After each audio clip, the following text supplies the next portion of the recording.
Hello, ladies and gentlemen, and welcome back to Now Politics. In our last video, we went over an analysis of the 2024 Republican presidential primary, talking about an emerging candidate in that primary, Vivek Ramaswamy, and also talking about how new developments can reshape the primary before the primary races actually start to begin in January of 2024 when the Iowa caucuses officially begin.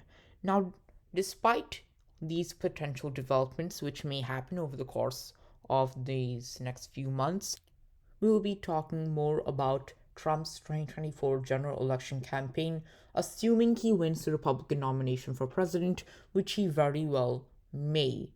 So, as such, as the title of this video suggests, we will be going over an electoral game plan which I've designed, which goes over the necessary steps Trump needs to take in order to maximize his chances of winning the general election in 2024, reclaim the title of president, and get that final shot of retribution he has been hoping to get since January 20th, 2021. So let's go over this game plan. It's 4 steps long. The first 3 steps uh, goes over messaging, and the last step goes over election system related tactics. So let's go over step one, indictments message. So as you may have heard throughout various news outlets, Trump has received 3 indictments.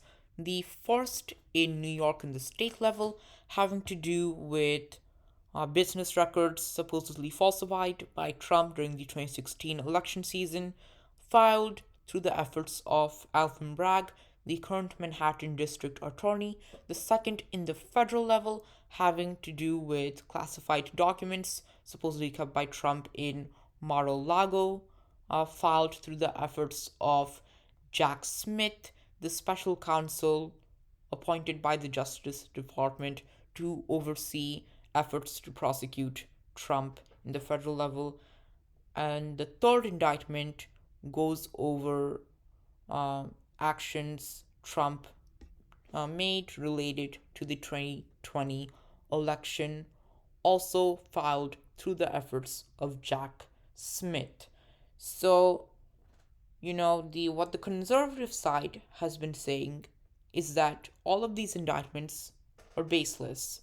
The first indictment doesn't really have that much standing because there are statute of limitations issues with it, and the charges presented by that indictment are more also more covered by federal laws instead of state laws, meaning that the first indictment does not have significant legal standing and should be dropped. For the second indictment, conservatives say that President Joe Biden also took and kept classified documents after his tenure as vice president ended, meaning that it's quite hypocritical to indict Trump on this particular crime when you never even charged Biden for it. So it should also be dropped.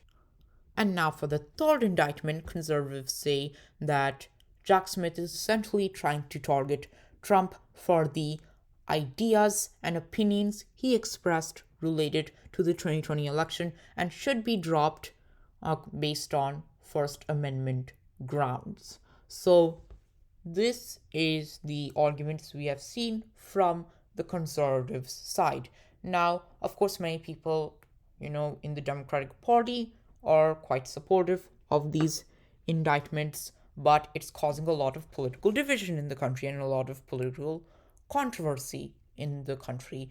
So, the thing is, these indictments could be easily used against Trump by Joe Biden and the Democratic Party in 2024. However, if Trump is truly a masterful politician, he has to be able to use these indictments against the Democrats themselves and ensure that these indictments backfire on the Democrats. So, how does Trump accomplish this goal? he has to use the arguments given by conservatives throughout the country to demonstrate to not just conservative voters, but also critical independent voter groups that these indictments, each and every one of them, are baseless. He has to use the laws applicable to these indictments as well as previous examples to try to demonstrate that either these indictments do not have sufficient legal standing or they're completely hypocritical. He has to make sure that these voters stand by that particular belief, that these indictments have no standing. He has to use arguments presented by conservatives. He has to try to use the laws applicable to these indictments, and he also has to use examples. So, for the first indictment, he has to persuade voters that that particular indictment has no legal standing because of statute of limitations issues and also because state law does not fully cover the charges in that indictment. Thus, it's completely baseless. For the second indictment, he has to show that, Biden also took classified documents and kept it with him in his personal areas after his vice presidency, and that Biden never got charged or indicted for doing such a thing. And for the third indictment, he has to convince and persuade these voters that the Justice Department is trying to target him for the opinions he expressed after the 2020 election. So now, in addition to persuading these voters of this, he also has to make the case to these voters that these indictments are political tools, that these indictments are being used to try to practically stop him from running and try to suppress political opposition to Joe Biden and his administration, that opposition being him. Now, in addition to persuading this to these voters, he also has to convince and make the case to these voters that by virtue of being baseless, these indictments are political tools being used by Democrats in order to suppress political opposition, that these indictments are setting the precedent for the government to suppress political opposition. And if they are able to work out, it's not just him, but every American will not be able to freely express political opposition. He has to make these indictments bigger than him. He has to make it about the country as a whole and use these indictments to depict Democrats as existential threats to American freedoms. Just like Democrats were able to quite effectively depict Republicans as existential threats to American democracy after the 2020 election, when a lot of Republicans denied the results of the election. So that's step one. Use the indictments to show that Democrats are trying to suppress political opposition and depict them as existential threats to American freedoms. Step two, Hunter Biden business dealings messaging. So, as you may have additionally heard from various news outlets, new information has popped up related to Hunter Biden's foreign business dealings and their supposed links to Joe Biden. So, Devin Fincher, a former business associate of Hunter Biden, stated in a congressional hearing that for around 20 times, Joe Biden, when he was Vice President of the United States, was placed in phone calls with Hunter Biden's business associates and clients who are often based in Ukraine and China to supposedly impress them. Fincher says that Joe Biden supposedly never once spoke about any business dealings. But the fact that Joe Biden, a then Vice President of the United States, had such a degree of interaction with these foreign business associates and clients, often based in Ukraine and China, suggests that some form of inappropriate association took place at the time. Now, Joe Biden is not a clean angel on this as well.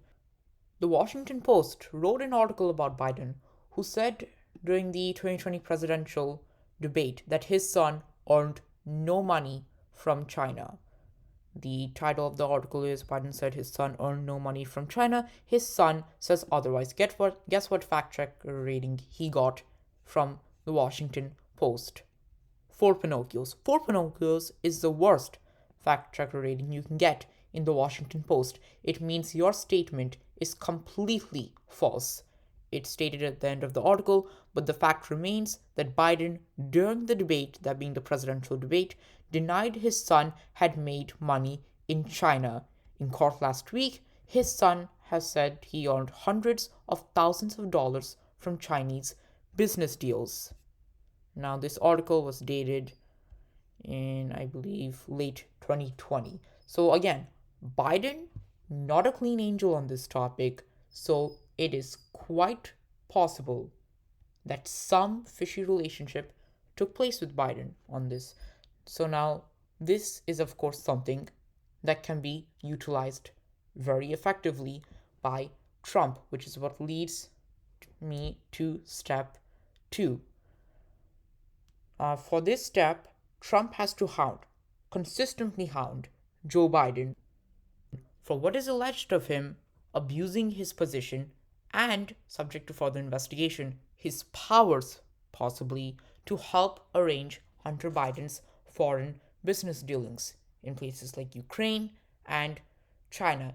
He has to persuade to conservative and as well critical independent voter groups that he defrauded his position and in turn the United States to personally enrich his family through these business dealings and essentially sold out his country in doing so. A report which was published by the House Committee on Oversight and Accountability does indeed confirm that Biden family members received payments from a Chinese energy company, and as is alleged of Joe Biden, he used his position to try to impress these business associates and clients in order to get this money. And perhaps he may have even gone further, because again, Joe Biden is not a clean angel on this. So now employing this particular messaging will be incredibly helpful to Trump towards depicting Joe Biden as a corrupt abuser of his position, similar to how Trump was able to expose the corruption of the deep state, of the swamp, during the 2016 election season, which significantly helped him to be elected as our 45th president. So, steps 1 and 2 have to do with trying to erode public trust and confidence on Joe Biden and his Democratic administration. Just as in the same way, Trump was able to help erode public trust in, the deep state federal government during his 2016 campaign. Now we go to step 3, policy messaging. So in this step, Trump should be dismantling Joe Biden's policy decisions in 3 important areas of policy. 1, the economy, 2, foreign policy, and 3, immigration.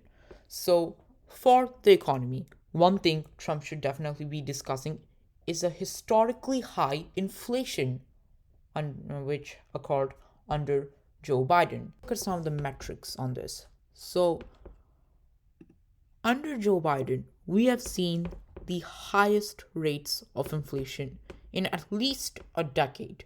So yes, you could say this is due to the stimulus bills signed by both Trump and Biden.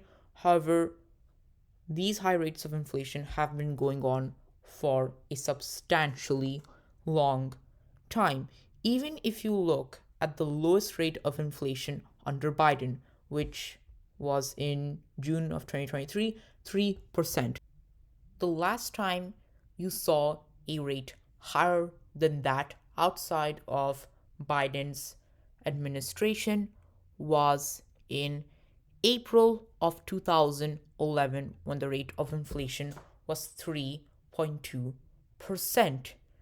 Even after the stimulus bills were signed for the 2008 recession, you still did not see rates of inflation as high as this. we have truly had exceptionally high rates of inflation during Biden's time, and that's still true because 3% is still relatively high.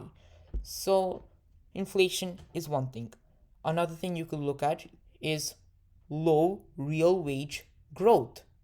So, now real wage growth is essentially nominal wage growth, the growth in wages subtracted by the rate of inflation. So, if you look at the data for this, for much of the decade, nominal wage growth has been higher than inflation, suggesting positive real wage growth. Even during 2020, when COVID was in the US, nominal wage growth was still higher than inflation. That was under Trump's time. But after Biden came, for the first time in a pretty long time, the first time in a decade, inflation became higher than nominal wage growth. For the first time in 15 months, we have seen real wage growth to be positive now under Biden's time. In, I believe, June, real wage growth was up 0.6%, but that's still below the a pre-pandemic level of 0.7% during February 2020 when Trump was president. So low real wage growth is a problem. Negative real wage growth as well as low real wage growth. This is another thing for Trump to hit Biden on. Another thing which Trump can hit Biden on is job growth still being behind pre pandemic pace. So now I'm sure every month you've heard from news outlets that the US generated hundreds of thousands of jobs, 300,000 jobs, 500,000 jobs. Now, this is something that Biden has touted for some time as the accomplishment of his administration. However, if you look at some of the data, this one data being published by the House Budget Committee, it still shows that job growth under Biden is still behind pre pandemic pace, which was further facilitated by Trump. If you look at the line of how the pre pandemic pace was supposed to go, you'll still see that our job growth levels is below that pace.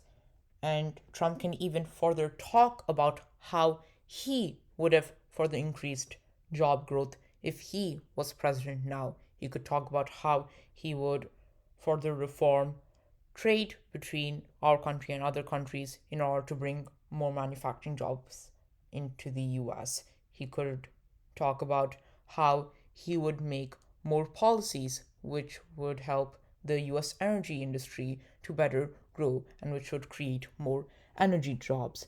Now, jobs is a pretty strong policy area for Trump. You know, a lot of voters, including a lot of independent voters, trusted by Trump to create more jobs, as was seen in polling during and before his administration.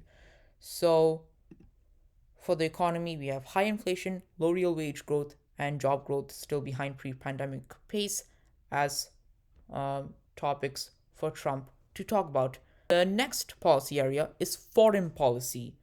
So now there is a lot of foreign policy mess ups under Biden, or you could at least interpret it as mess ups. Trump could talk about the chaotic withdrawal of military troops from Afghanistan. You know, when our military troops were leaving Afghanistan, Biden made the decision to have virtually all of them leave, which means that instead of leaving a contingent of US troops to facilitate the evacuation of authorized civilians from Afghanistan to the United States and also facilitate the upbringing of a peaceful civilian government in Afghanistan, which could have been established through intra Afghan dialogues, there is only a tiny amount of troops As a result, the Taliban was able to come out and take complete control of Afghanistan. You saw a lot of Afghani civilians who weren't authorized to be evacuated, uh, essentially flee to airport grounds and try to break into the grounds where authorized civilians were being evacuated by those tiny cadre of troops, and those troops were not able to sustain the ensuing chaos which followed. In fact, some of those troops even died during clashes which occurred during that period of immense chaos. And I believe it all happened in 2021. A foreignpolicy.com article written by Jim Anoff, a former US Senator from the state of Oklahoma, went over the chaotic withdrawal in Afghanistan. At the end of the article, Anoff wrote, another approach was not only possible but recommended at the time by congressional Republicans, including myself, and Democrats, as well as the president's own military advisors. Leave a small contingent of troops behind until the conditions outlined in the February 2020 agreement were fully implemented. It was never an exclusive choice between a forever war and total withdrawal. But Biden chose not to listen. The result was a disastrous and deadly withdrawal 1 year ago and a growing terrorist threat under Taliban rule that has left Afghans, Americans, and the world worse off than they were before. So, a complete mess up with Afghanistan. Another foreign policy issue Trump could attack Biden on is the Russian invasion of Ukraine. During Trump's time, foreign conflicts were kept at a minimum, relative minimum, so to speak. But during Biden, in February 2022, Russia invaded Ukraine.